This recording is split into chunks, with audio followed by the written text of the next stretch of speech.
If you want to change complications of your Apple Watch Ultra 3rd generation, then you can do it in the two ways, on your Apple Watch and on your iPhone. Let's start from the Apple Watch. You will have to just click and hold your main watch face and click on the edit button.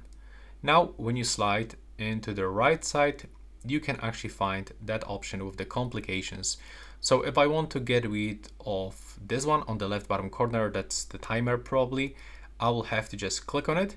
And now as you can see, I can find the different timer options, but if I'm gonna go back from this one, I can even pick the different applications. So let's say that on the left bottom corner, I want to get the music control like that. And now if I want to finish, I have to click on the crown control button. And now as you can see, the complication has changed into the music. You can also do that by using your iPhone, by picking the specific watch face that you want to customize, then scroll down, and here you can find all of those complications. So change it up to your preferences.